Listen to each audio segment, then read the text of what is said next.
Welcome to my views and news. Another video for you. First news story is from a town in the Amhara region of Ethiopia, from where Ethiopian army had to withdraw. Ethiopian army launched an operation against Fano fighters in this town around 4 to 5 days ago. But after public resistance, public protests, the federal forces had to withdraw from this town in the Amhara region. This is second or third incident showing that people forced Ethiopian army out of a town after protests in support of Fano fighters. Secondly, viewers, picture of a Tigray general is in circulation since yesterday. Who is sharing this picture? We'll talk about that too. A Tigray general can be seen riding a donkey. And people are making fun of Tigray fighters, a Tigray general. I want to speak a little on that. Thirdly, viewers, an interesting development. A large number of rifles have been seized in a state of Sudan, regional state of Sudan, which shares border with Eritrea, and the weapon shipments were seized close to the border. It is being claimed the weapon shipments were they were being sent to rapid support forces. Which types of weapons? Where were the weapons manufactured? And who was behind this arms smuggling into Sudan?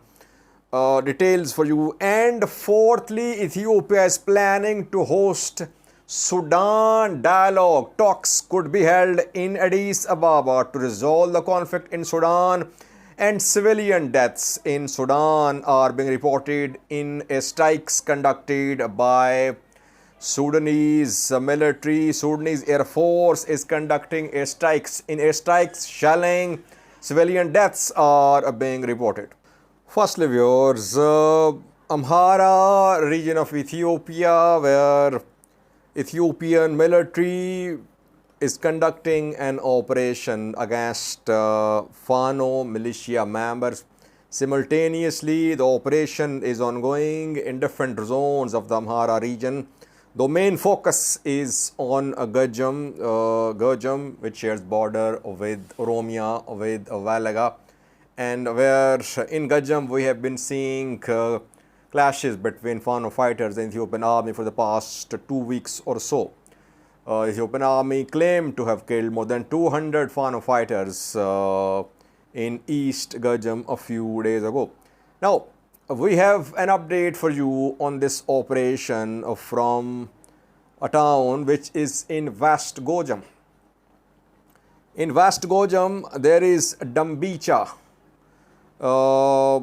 Around 4 to 5 days ago, Ethiopian military started an operation against Fano fighters in Dambicha.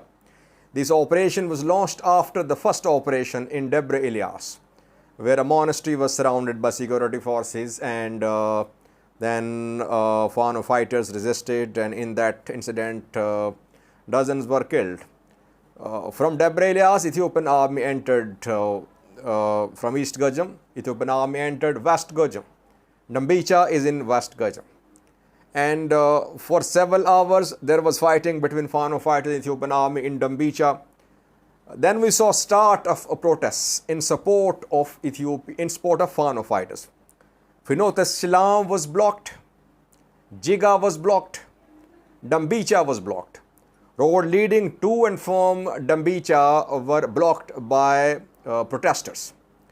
And Ethiopian army's supply lines were cut off. Some Ethiopian army convoys were stopped between Dambicha and Finote Silam. We saw confrontation between security forces and locals. Security forces opened fire at people in Finote Silam. Some civilians died too in that incident. But it became impossible or difficult for Ethiopian army to continue the operation against Fano fighters in Dambicha. Protests went on, supply lines were cut off. Ethiopian military sent elders to talk to Fano fighters. In Dambicha, talks were held reportedly. Fano fighters had support of the locals. Ethiopian army was on its own. And reportedly, then the military decided to withdraw from Dambicha. West Gajam, Dambicha, from where Ethiopian military has largely withdrawn. Pictures, videos are being shared of Ethiopian army convoys retreating from Dambicha.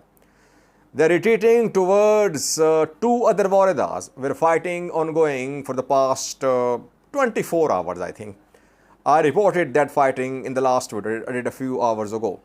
In Bichina, Martole, Mariam, nearby Waradas, now fighting is being reported between Fano fighters and Ethiopian army. Ethiopian army troops withdrew from Dambicha towards Martole, Mariam, reportedly. Now, we saw similar resistance against Ethiopian army soldiers in Gondar too. When Ethiopian army was about to capture Gondar Fano leader Mesafint, we saw that people protested. They blocked Gondar city. Gondar city remained blocked, roads blocked for 2 days. Then talks were held. At last, Ethiopian military had to withdraw from Gondar.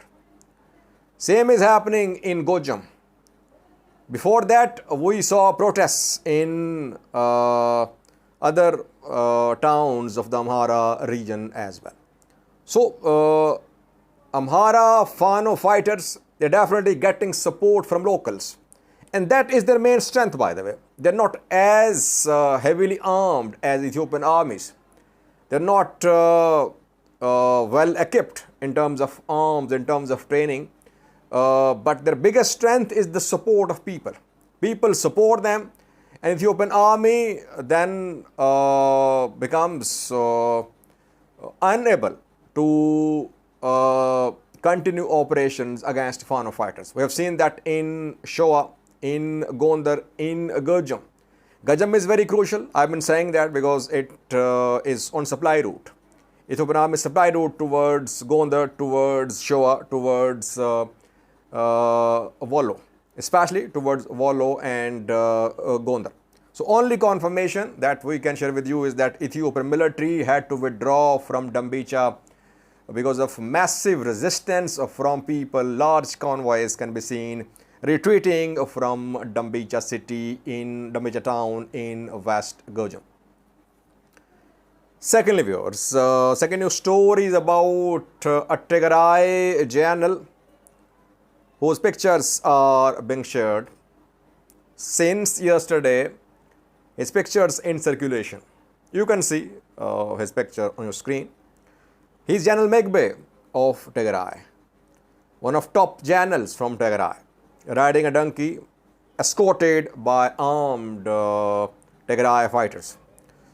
And Eritrean, some Eritrean activists are sharing this picture, making fun of Migbe, mocking Tigray fighters. I want to say a few words. I do not agree with the Tigray leaders, Tigray military commanders, TPLF leaders' positions about the war which happened in Ethiopia. I don't agree with Ethiopian government position as well. Both are responsible for the killings of tens of thousands of people. Millions, not millions, less than a million. Having said that, Tigray leadership, whether it was riding donkeys or it was in vehicles, Tigray leadership was with its people. Debretsion did not flee. Sadkan did not flee. Migbe did not flee.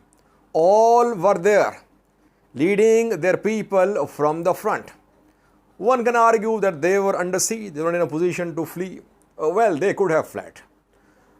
If 70,000, 80,000 refugees can enter Sudan, these generals could have entered Sudan too from Tigray. They did not. Getachew narrowly escaped. His house, twin drone strikes on his house. His bodyguards killed. He survived. Debretsian's office bombarded too.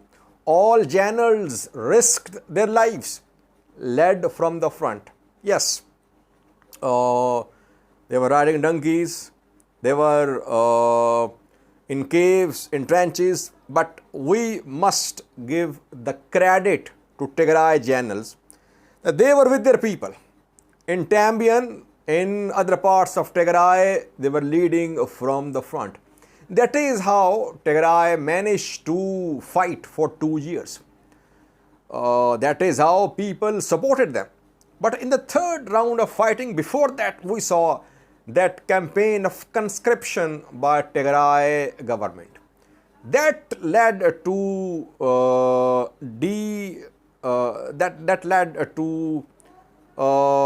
frustration, and people of Tigray, they were already suffering because of the siege, and then started the campaign of conscription, forced recruitment. Youth were being forcibly recruited, their family members were harassed, and that disturbed, it affected the unity of Tigray people. That is why in the third round of fighting, we saw that unity, which we saw in the second and first round, it was missing. And perhaps that is why in the third round of fighting, gradually Tigray forces started losing ground.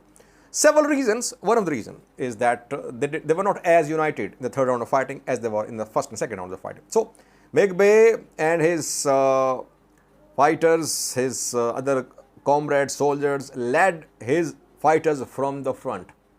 So, I think it's an award for Migbe if he was riding a donkey in Tigray to lead his soldiers. I don't see as something to be embarrassed about, by the way. Thirdly, viewers, Eritrea. Once again, Eritrea is in the news. Several news sources are now pointing their fingers towards Eritrea. What happened? Large shipments of weapons have been seized on Sudan-Eritrea border. On Sudan side of this border, Kassala regional state of Sudan shares border with Eritrea, and border areas of Kassala, Sudan are under Eritrean control. Eritrean intelligence agents, Eritrean forces are deployed in Sudanese territory. Reportedly, I think I reported that a few days ago, that Eritrean soldiers are deployed in Kassala on Sudanese soil. And it happened, obviously, after consultation with the Sudanese tribal leaders. Kassala's tribal leaders are on good terms with the Eritrean government. In Kassala, large shipments of weapons have been seized by government forces. You can see some pictures on your screen. The pictures are from Kassala. The pictures show two types of rifles seized: G3A3, G3A4. These rifles in large numbers were seized by security forces in Kassala, not far away from border, and it is being said that this shipment was being sent towards the areas where RSF is based. RSF is not in Kassala, by the way. Kassala, Eastern Sudan, has never been a stronghold of rapid support forces. But this area can be used as a supply route by RSF fighters. They were there, I think, but they were expelled. They were pushed out of Kassala a few weeks ago. Now, some experts have shared details about where these guns were manufactured. One expert claimed that some G3 rifles shown in the pictures are made in Saudi Arabia. The rifles are manufactured in Saudi Arabia. How did they end up in Sudan? Saudi Arabia, and these rifles are being used in Yemen. For years, we know that a conflict has been ongoing in Yemen. Saudi Arabia, UAE are involved in Yemen, Iran as well. Iran backing one party, Saudi Arabia and UAE backing other parties, both providing weapons to Yemen's warring parties too. And Yemen is across the sea from Eritrea. It is being alleged by some experts that these Saudi rifles were sent to Kassala from Yemen through Eritrea. From Saudi Arabia, rifles were sent to Yemen, then by sea, the shipment entered Eritrea and then it entered Kassala. Shipment was being sent towards the areas where RSF fighters are based, but before that, this shipment of weapons was captured by security forces. Serious allegations against Eritrean government, but not officially. It's not that the Sudanese government, Sudanese military have issued any formal statements. Only some experts are claiming that the rifles could be made in Saudi Arabia.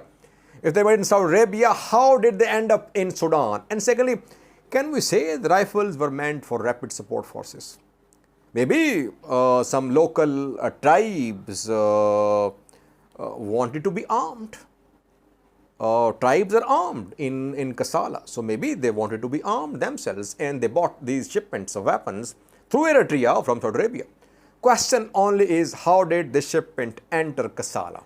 It can only enter Kassala from Ethiopia or from Eritrea. Through Ethiopia, transportation of weapons is difficult. Through Eritrea, shipment of weapons, transportation is possible only with the approval of Eritrean government. Let's see. I think this issue will be raised by Sudanese government in discussion with Eritrea. Sudanese Janel's spokesperson representative visited Eritrea a few weeks ago. He thanked Isaias Afwerki. And back then Isaias Afwerki said that Eritrea was neutral. It was not part of supporting any party to the conflict in Sudan. This is what Eritrean official position is. But it's difficult to conclude that Eritrea is backing rapid support forces. Shipment of weapons might have been bought by other players in Sudan. Lastly, viewers, Ethiopia is planning to host Sudanese warring parties in Addis Ababa. Talks could be held. Meles Alam is Ethiopian Ministry of Foreign Affairs spokesperson, and he said 2 days ago that Ethiopia is planning to invite leaders from Djibouti, Ethiopia, South Sudan, and Kenya for a dialogue on Sudan. Sudanese warring parties will also be invited for talks in Addis Ababa, Ethiopian capital. This initiative is being supervised by IGAD. IGAD announced a 4-member committee to talk to Hamathi and Al-Burhan. The committee was rejected by both parties. IGAD said there was no, RSF said there was no need of new platform for mediation. It said platform in Jeddah, led by Saudi Arabia and US, was sufficient. Saudi and the other side, Sudanese armed forces rejected the IGAD mediation, saying that Kenya should not lead the committee, it should be led by South Sudan. Now Ethiopia wants to be the main player. It is inviting the two sides to Addis Ababa. Will Sudanese army and rapid support for representatives attend talks in Addis Ababa? That remains to be seen, by the way. And we don't know if the invitation has been sent officially by Ethiopia through IGAD to Sudanese army and rapid support forces. But Meles Alam has now officially confirmed that Ethiopia intends to invite the two parties, Sudanese parties, for talks in Addis Ababa. Secondly, civilian deaths are being reported in Sudan. in airstrikes shelling by Sudanese military, while rapid support forces are being accused of civilian massacres, civilian killings. Sudanese military is being accused of civilian deaths in collateral damage, in airstrikes, in shelling, in rocket firing.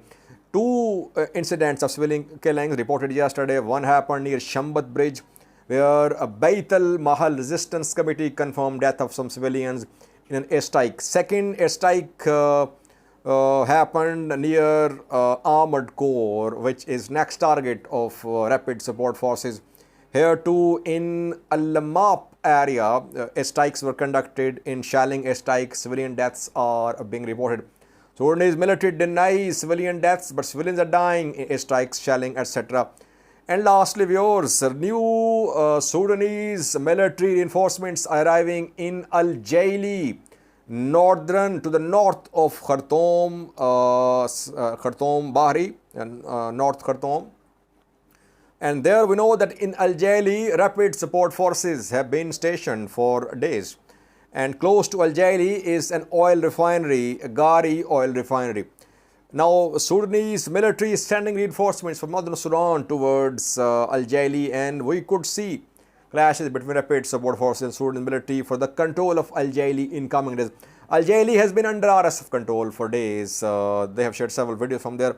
Gari oil refinery was under Sudanese army control. They shared a video from there a few weeks ago.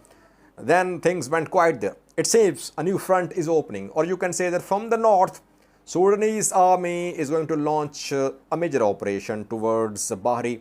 They tried that in the past, but that effort did not succeed. Second attempt seems to be in the making, it seems. I think, Foj.